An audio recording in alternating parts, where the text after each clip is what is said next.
Click the subscribe button, hit the bell icon to never miss another update. بہت عرصے پہلے اللہ نے اپنے فرشتوں سے کہا، میں زمین پر اپنا جانشین بنانا چاہتا ہوں۔ فرشتوں نے کہا، کیا آپ ایسا جانشین چاہتے ہیں جو غلط کام اور خون ریزی کرے گا، جبکہ ہم ہمیشہ آپ کی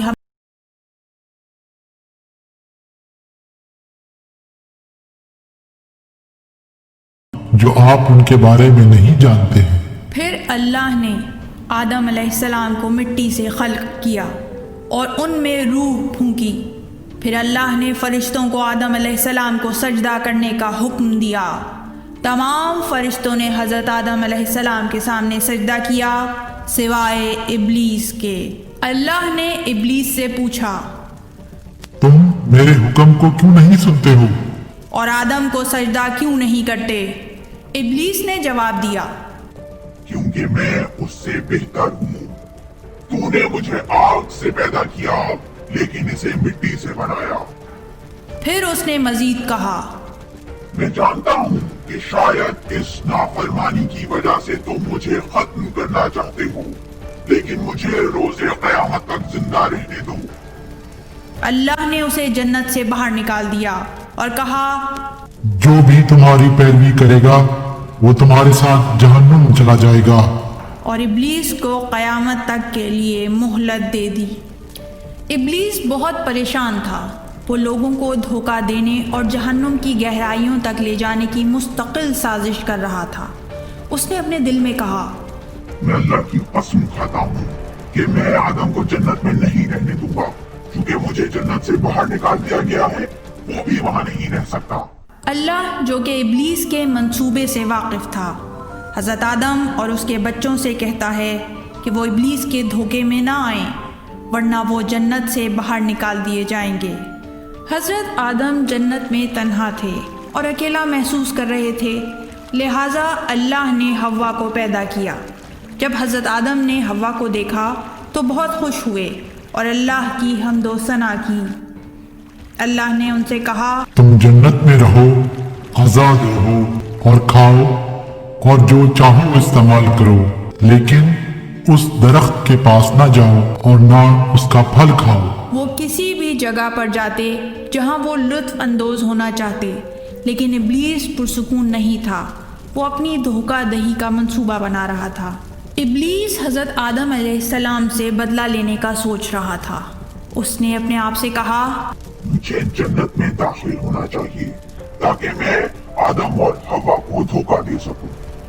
وہ ایک چال کے ذریعے جنت میں داخل ہوا اور جنت میں حضرت آدم اور حوا کو ڈھونڈتا رہا۔ اس نے ایک درخت کے پیچھے سے دیکھا کہ دونوں جنت میں خوشی خوشی زندگی گزار رہے ہیں۔ ابلیس نے خود سے ہنس کر کہا، یہ خوشی کے دن جلد ہی ختم ہو جائیں گے۔ پھر وہ آگے بڑھا اور اس درخت کے پاس رک گیا کہ جس سے اللہ نے آدم کو دور رہنے کا کہا تھا۔ حضرت آدم اور حوا نے ابلیس کو دیکھا تو اس کی طرف بڑھے۔ ابلیس نے ان سے پوچھا، کیا تم نے کبھی اس درخت کا پھل کھایا ہے؟ حضرت آدم نے فرمایا، نہیں، ہم اس درخت کا پھل نہیں کھا سکتے، اللہ نے اس سے منع کیا ہے۔ ابلیس نے پوچھا، کیا تم اللہ کے جانشین نہیں ہو؟ آپ اتنے اعلیٰ ہیں کہ آپ کو جنت میں پیدا کیا گیا ہے۔ حضرت آدم نے فرمایا، ہاں، مگر اللہ نے فرمایا ہے کہ ہمیں اس درخت کے قریب نہیں آنا چاہیے، نہ اس کا پھل کھانا چاہیے۔ ابلیس نے ہنس کر کہا، میں سمجھ گیا کہ آپ فرشتے نہیں ہیں اور جنت انسانوں کے لیے نہیں ہے۔ آخر جلد یا بدیر آپ کو زمین پر ہی جانا ہے۔ یہ ٹھیک ہے کہ آپ یہ پھل نہیں کھائیں۔ کیا آپ کو معلوم ہے کہ اللہ نے آپ کو یہ پھل کھانے سے کیوں منع کیا ہے؟ دونوں نے حیرت سے پوچھا، ہمیں کیسے پتا ہوگا؟ ابلیس نے پھر ہنس کر کہا، مجھے نہیں معلوم کہ مجھے کہنا چاہیے یا نہیں۔ ٹھیک ہے، میں آپ کو یہ راز بتاتا ہوں، جو بھی یہ پھل کھائے گا وہ ہمیشہ کے لیے جنت میں رہے گا، کیونکہ آپ دونوں کو زمین پر جانا ہے، لہٰذا اللہ نے آپ کو یہ کھانے کی اجازت نہیں دی۔ حضرت آدم اور حوا نے کہا، لیکن ہم جنت سے محبت کرتے ہیں، اللہ بھی ہم سے محبت کرتا ہے۔ نہیں نہیں، ہمیں آپ کی باتوں پر یقین نہیں کرنا چاہیے، ابلیس نے کہا۔ مجھے قسم کھانا پسند نہیں، لیکن جیسا کہ آپ مجھ پر یقین نہیں کر رہے، میں قسم کھاتا ہوں کہ میں سچ کہہ رہا ہوں۔ اب اگر آپ جنت میں رہنا چاہتے ہیں تو اس درخت کا پھل کھائیں، اور اگر آپ اس جنت اور اس کی نعمتوں اور اس میں موجود سکون اور راحت کو الوداع کہنا چاہتے ہیں تو اس سے دور رہیں۔ حضرت آدم اور حوا نے ایک دوسرے کی طرف دیکھا، پھر وہ اطمینان سے درخت کی طرف بڑھے اور پھل کھا لیا۔ اللہ غضبناک ہوا کہ حضرت آدم اور حوا نے ابلیس کے دھوکے میں آ کر وہ پھل کھا لیا ہے اور انہیں جنت سے نکال دیا۔ ان دونوں کو اچانک محسوس ہوا کہ اب وہ جنت میں نہیں ہیں اور زمین پر آ گئے ہیں۔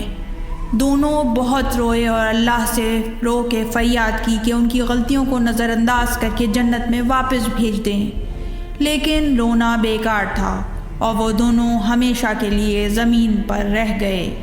انہوں نے کچھ کلمات کے ذریعے ترک اولیٰ کی معافی مانگی۔ وہ کلمات پنجتن کے نام تھے۔ اللہ نے پنجتن کے ناموں کے صدقے میں انہیں معاف کر دیا، لیکن وہ جنت میں واپس نہیں گئے۔